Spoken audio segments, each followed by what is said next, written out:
first thing we're going to do, I got a little pot up here, putting the mushroom in there. Fill it with water. I'm going to let it sit there for a little bit, till at least I get the fire down to coals. And then I'll cut it in half, wash it a little bit, make sure everything's off of it, and start frying it.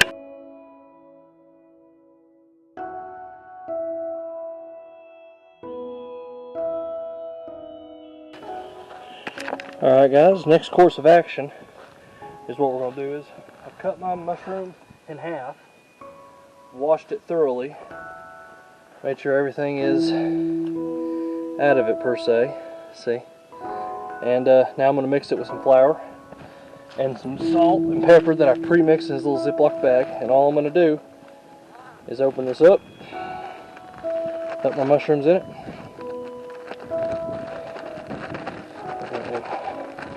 get them mixed up real nice. And honestly, I have too much flour for these 2 mushrooms.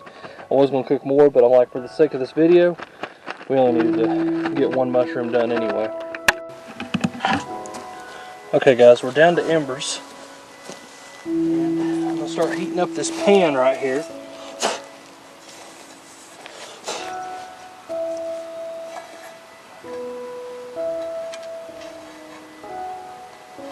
Start getting this pan pretty hot. That way it's good with temperature and all that stuff. Next thing I'm going to do is I got some vegetable oil.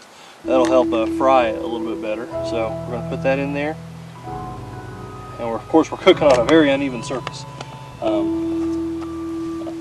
That's beside the point. Just put it right on the fire. I don't have nothing. The base camp is not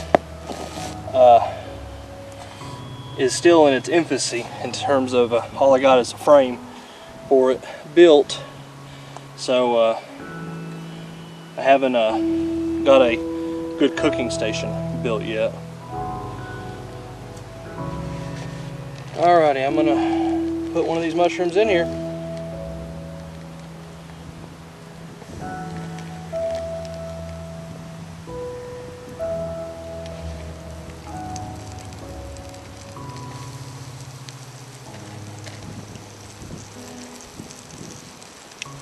They're cooking up real good already. I'm really happy with that. That thing gets hot really good, really quick. I'm gonna add a little bit more oil. I'm pretty much deep frying them in a way. And you know, I'm not gonna use this oil again, so I might as well use the rest of it, right?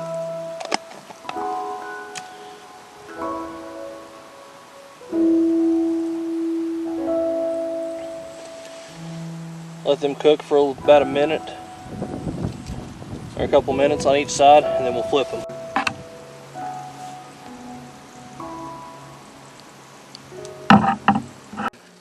I've already flipped them for you guys, and just letting the other side cook. I'm gonna let them cook really good because they'll start shrinking down a little bit better, and that's pretty much the easiest way, honestly, to cook them. For me, I've always just cooked them just flour, salt, pepper, grease or butter, whichever one you prefer. Olive oil or vegetable oil, usually what I use.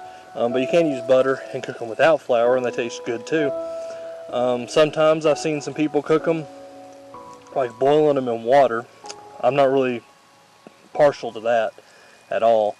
But mainly what I do is just the best way for me to cook them is to fry them either with flour on them, or cook them with, or fry them without flour, just some butter, some garlic powder, and just fry them like that. But I prefer the flour, salt, and pepper, and some grease or butter with it. It just always seems to work a little bit better for me, and it fits my taste preferences. So guys, cooked them up. They're right there. And we're gonna see how they taste. I got gloves on because the plate's still a little warm.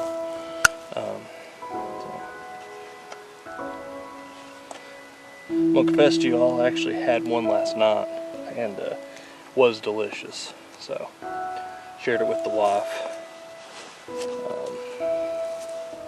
So it's got its own distinct flavor, always does.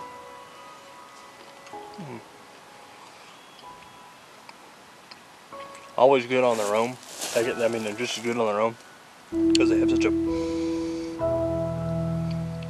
interesting taste to them. Flour and salt and pepper is just my preference.